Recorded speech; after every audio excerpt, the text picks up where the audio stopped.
Hola amigos, ¿qué tal? Bienvenidos a esta nueva emisión de Diálogo.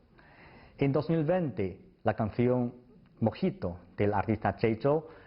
consiguió que Cuba se volviese más popular en China. Cuba fue el primer país del occidente en establecer relaciones diplomáticas con China. Ahora, 6 décadas después, las cooperaciones entre los dos países se han extendido en todos los terrenos.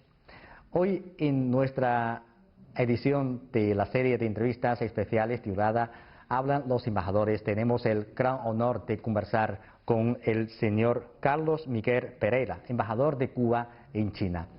Señor embajador, es un gran placer invitarle a nuestro programa y muchas gracias por recibirnos. Gracias a ustedes. Usted tiene una rica experiencia de vivir y trabajar en China. En cuanto al desarrollo de este país, ¿qué fue lo que más le ha impresionado? Yo diría lo más importante, la mayor experiencia que me he llevado de estos años de trabajo con China ha sido justamente la laboriosidad del pueblo chino, la capacidad que tienen ustedes de poder definir metas estratégicas, poderlas cumplir, ponerle todo el esfuerzo posible, aunar todos los esfuerzos posibles en pos de esas metas que ustedes se proponen. Yo diría que no ha habido meta en estos años de reforma, de apertura, en estos años del socialismo chino, que China no haya conquistado, no haya logrado con absoluto éxito. Por eso yo digo que para cualquier extranjero que venga a China, tener la oportunidad de poder ver eso, conocer de esa experiencia, beber de esa experiencia, yo diría que es de lo más importante que he podido atesorar en estos años. Sabemos que el 13º Plan Quinquenal se va a concluir en 2020. Entonces, ¿qué evaluación tiene usted sobre los logros de China en el último lustro? Bueno, el 13º Plan Quinquenal sin duda marca un periodo sumamente importante para China. Yo diría que ha habido dos importantes resultados, en la misma medida que ha podido concretar dos de las metas fijadas para la celebración del centenario del Partido Comunista Chino y de alguna manera también consolidar el avance del socialismo con características chinas. Al hablar de estos resultados, lo primero que me viene a la mente es justamente el cumplimiento de la meta estratégica de erradicar la pobreza extrema en las zonas rurales del país, que ha sido, como todos sabemos, un componente fundamental del llamado primer objetivo centenario establecido por el Partido Comunista para la celebración de su centenario, pero también para materializar, para alcanzar la sociedad modestamente acomodada. El otro aspecto importante sería el resultado que este año se espera alcance el PIB de China, que deberá superar los 100 billones al cierre de este año, y ello va a permitir también cumplir importantes metas sociales como la creación de más de 60 millones de empleos urbanos en el país, la cobertura de seguro médico básico a más de 1.300 millones de chinos y también la cobertura del sistema de pensiones básica a más de 1.000 millones de ciudadanos chinos. Pero siempre pienso que en lo personal, a mí lo que más me sigue impresionando de China, tras la conclusión de este 13º Plan Quinquenal, ha sido justamente su consolidada capacidad de no solo gobernar, la capacidad del partido y del liderazgo del partido, no solo de gobernar y de articular las distintas políticas estratégicas con el Comité Central del Partido y el presidente Xi Jinping como núcleo de esa dirección, sino también lograr en la práctica la instrumentación y la materialización de dichas políticas, dichas metas con una probada eficiencia. En el último lustro se alcanzaron además logros relevantes en la construcción tanto económica como social del país. En primer lugar, el renovado impulso a la reforma y la apertura al exterior, los mayores beneficios alcanzados por el pueblo chino, el reforzamiento de las bases para el cumplimiento de esa otra meta centenaria, que es la construcción de la sociedad modestamente acomodada. Y en el ámbito internacional fue clave la defensa del multilateralismo, de los principios básicos del derecho internacional,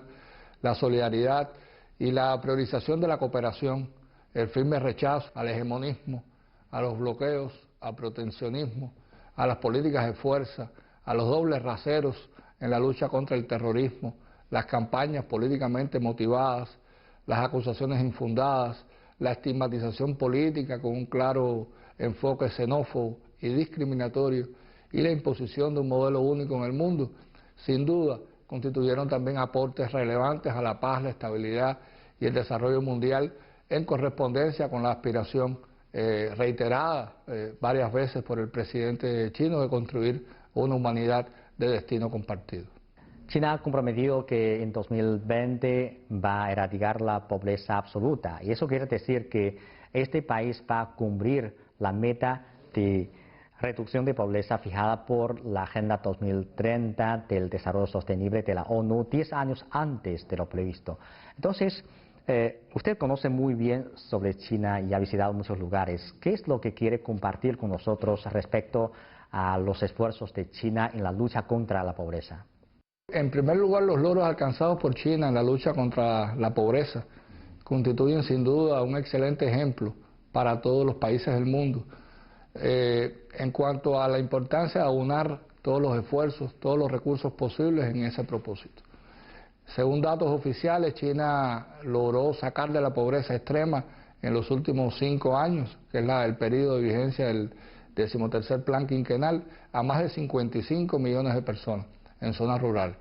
Lo que, sumado a todo lo que había hecho en el periodo posterior, hay que decir que en los últimos 20 años China ha hecho el aporte al mundo de sacar a más de 800 millones de personas de la pobreza. Por lo tanto, cumplir con esa importante meta estratégica y anticiparse casi 10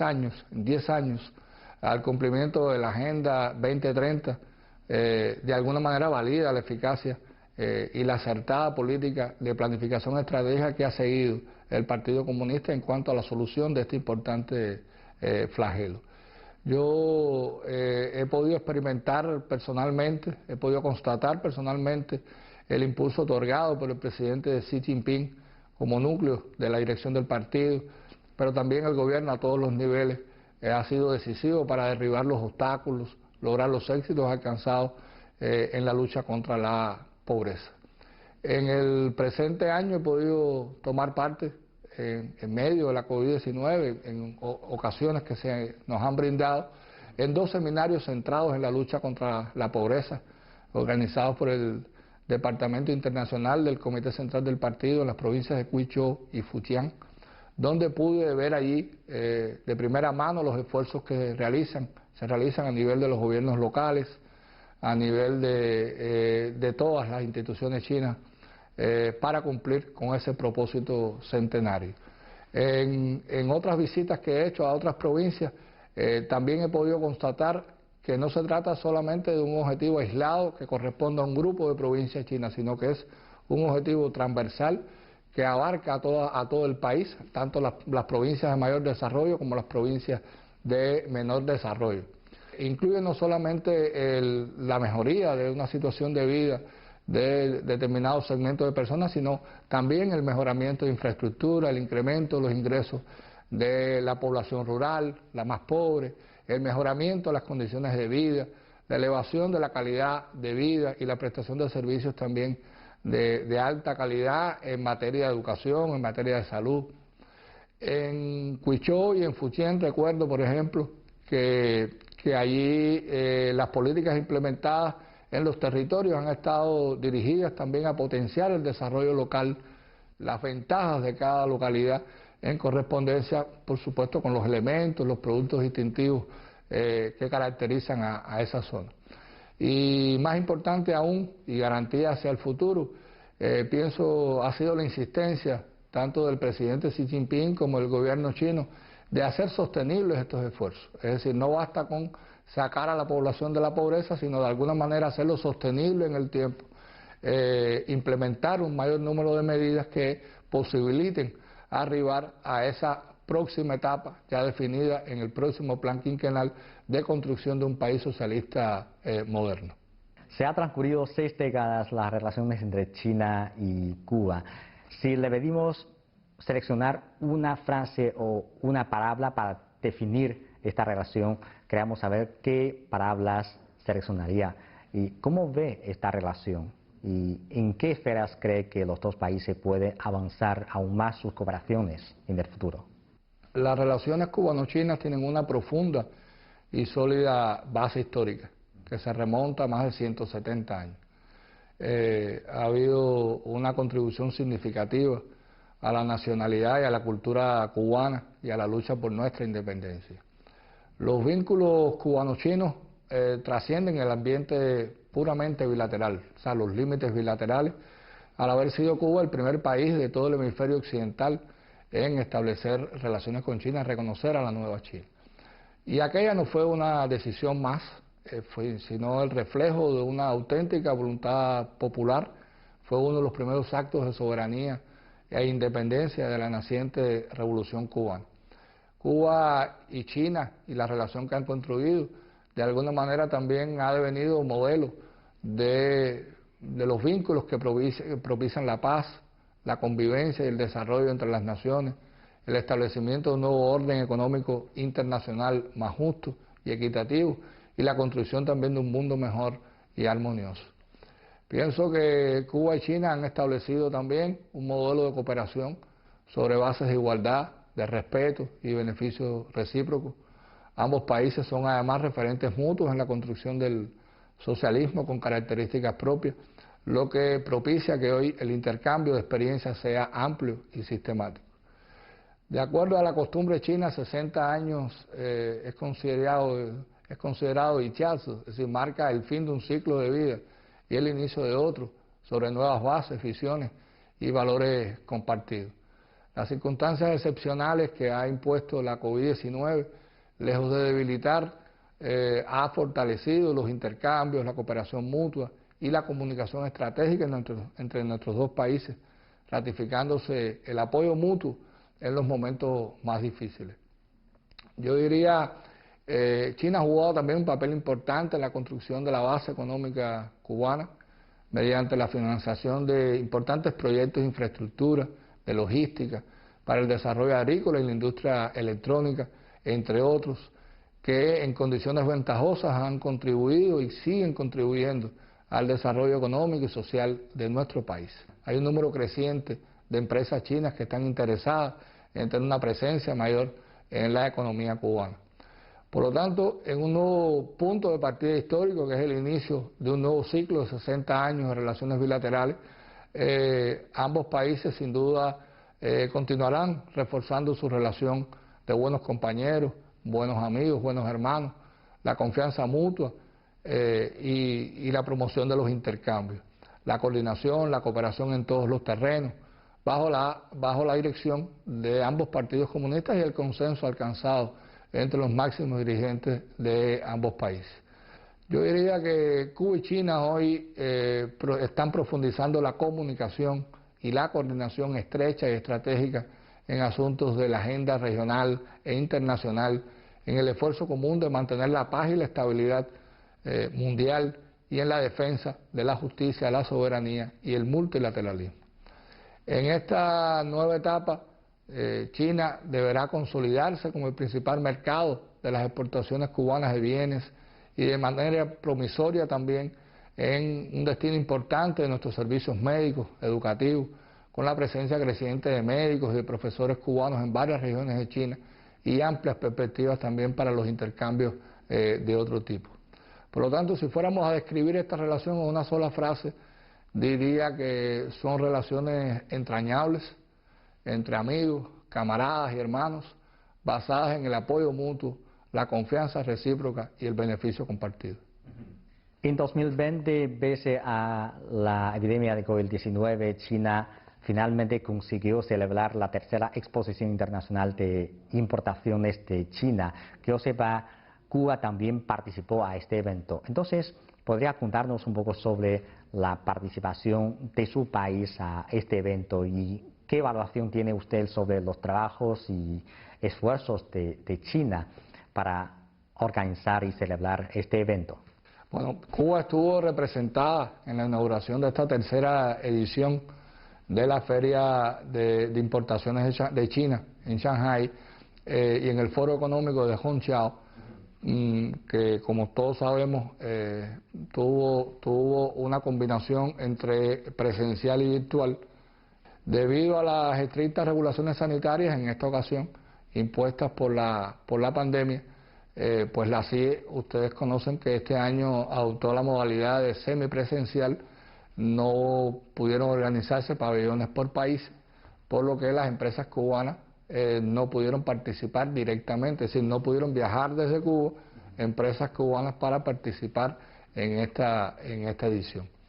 Sin embargo, la embajada, de conjunto con otras empresas chinas con las cuales también tenemos vínculos permanentes de trabajo, pues organizamos en el marco de esta tercera edición un foro empresarial Cuba-China y una exposición de productos y servicios exportables cubanos. Ahí presentamos productos de la biotecnología, las exportaciones de servicios médicos cubanos, exportaciones de servicios educativos, productos tradicionales como el café, el ron, el tabaco, que tienen una gran demanda en el mercado chino, otros productos nuevos que se registran actualmente como la miel de abeja, carbón vegetal, etcétera, y productos realmente muy promisorios como jugos, jugos de frutas tropicales, la oferta turística cubana, etcétera, etcétera. Yo pienso que la respuesta del empresariado chino a la convocatoria de estas acciones fue muy positiva y que ratificó el interés de las contrapartes por nuestros productos y servicios exportables, así como por la posibilidad de explotar nuevas oportunidades de negocio conjunto entre los dos países. Teniendo en cuenta la compleja situación generada a nivel mundial por la pandemia, donde los grandes eventos internacionales fueron suspendidos, el gobierno chino tomó la decisión de mantener la exposición, rediseñando su formato presencial por uno semipresencial, demostrando que con la aplicación de un protocolo estricto de medidas sanitarias, es posible desarrollar este tipo de eventos con seguridad y que al mismo tiempo permite alcanzar los resultados esperados. Creo que fue una organización muy efectiva y que se consolida la CIE como un evento de referencia a nivel global, en la misma manera que juega un papel muy positivo para el desarrollo económico mundial, favorece, promueve el comercio global. Usted ha experimentado y atestiguado todo este proceso de China en la lucha contra la epidemia de COVID-19. Entonces, sobre este proceso, ¿qué evaluación tiene de los esfuerzos de China en la lucha contra la epidemia? Y en cuanto a las cooperaciones entre China y Cuba en este aspecto, ¿qué es lo que puede compartir con nosotros? China le dio una gran lección al mundo en el enfrentamiento a una pandemia de estas características. Desde el mismo inicio hay que destacar la manera como el liderazgo político chino, con el presidente y secretario general Xi Jinping al frente, supo unir al pueblo chino bajo el liderazgo del partido para lograr los resultados que finalmente se alcanzaron. China estuvo de manera temprana siempre dispuesta a compartir sus experiencias con el resto del mundo. Cuba se aprovechó de manera temprana de esa experiencia, vivió de manera temprana esa experiencia, que fue lo que le permitió también poder diseñar nuestro propio plan de enfrentamiento a la pandemia cuando finalmente alcanzó el territorio nacional. No todos los países hicieron lo mismo. Creo que esa ventana de tiempo que China le dio al mundo no fue aprovechada,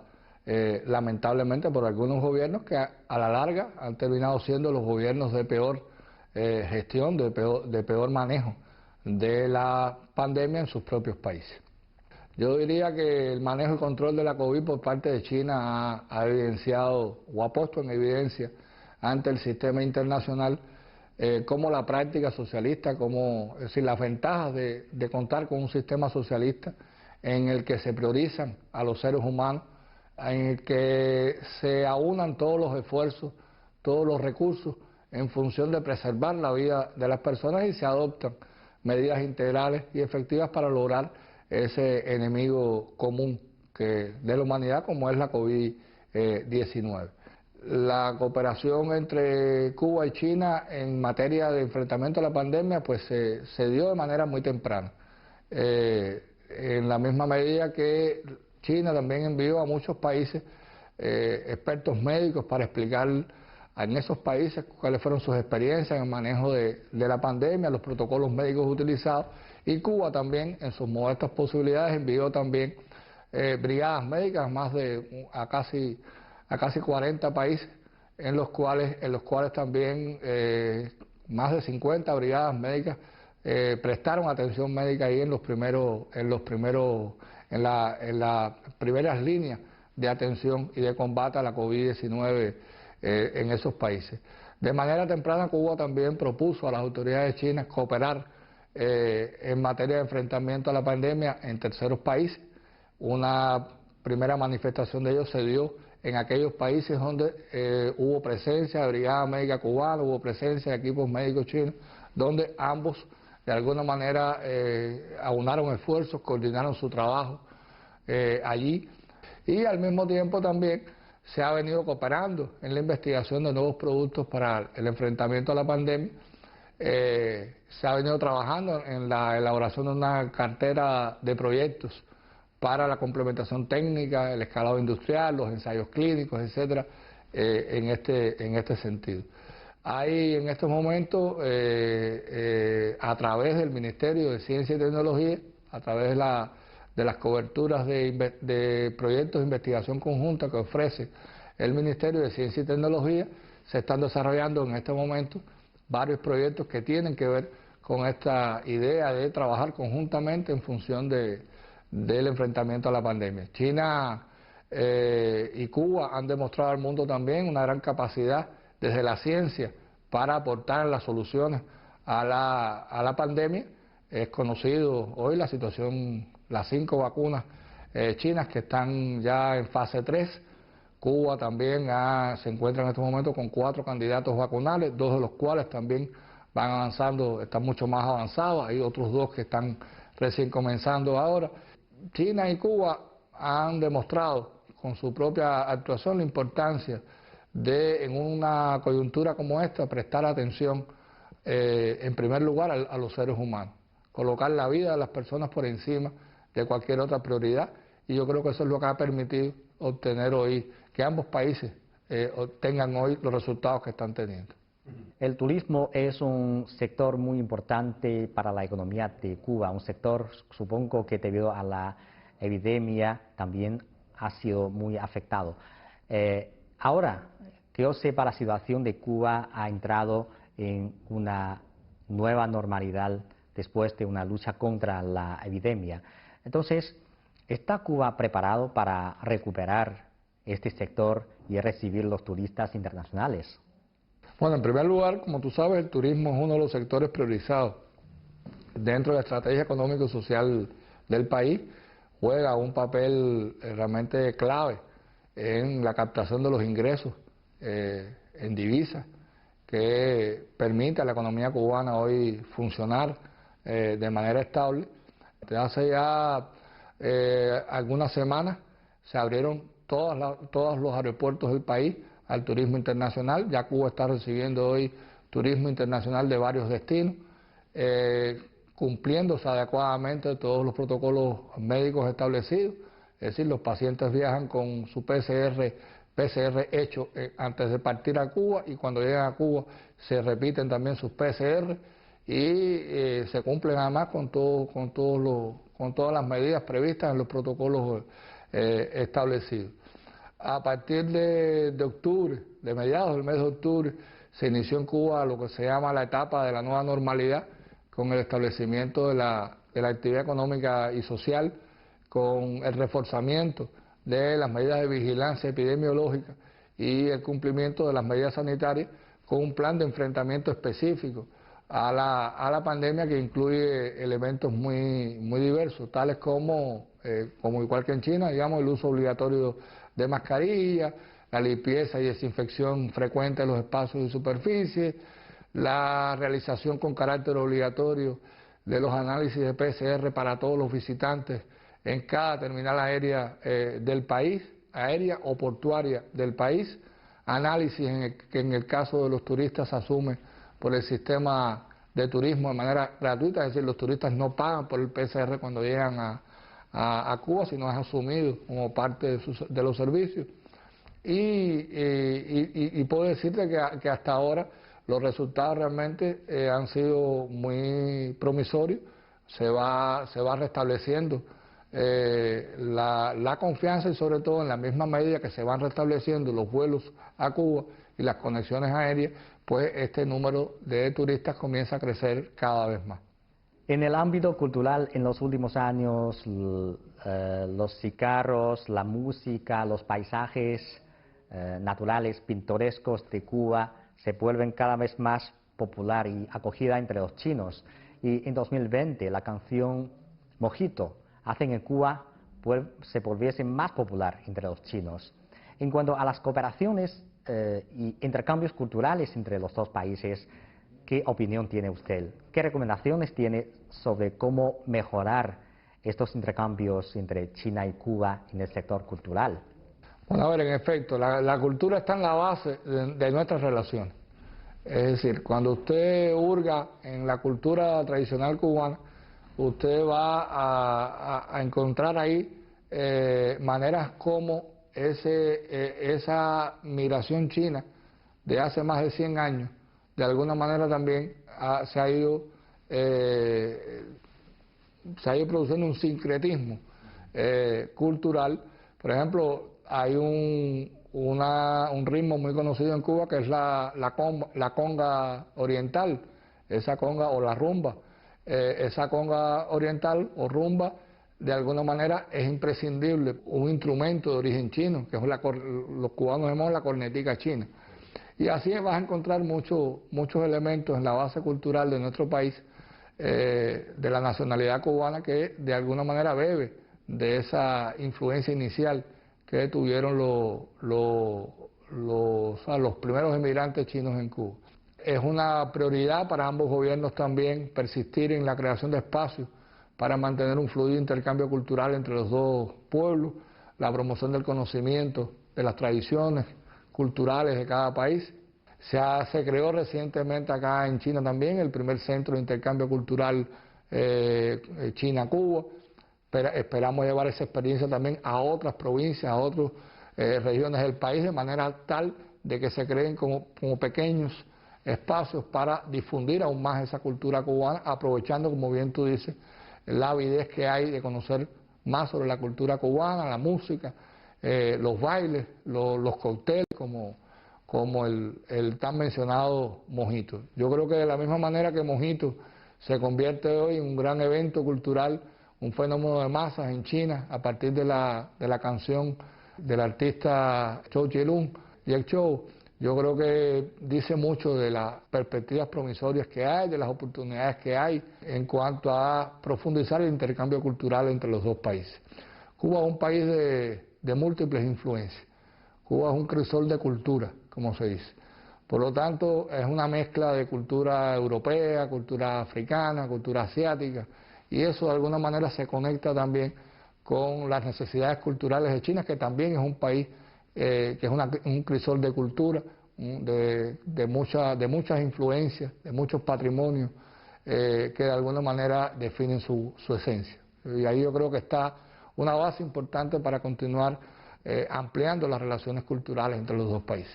Bueno, señor embajador, muchísimas gracias por recibirnos y gracias por sus comentarios y respuestas. Gracias a ti, Roberto, ya por esta oportunidad que me dan de poder dirigirme a la teleaudiencia de CGTN.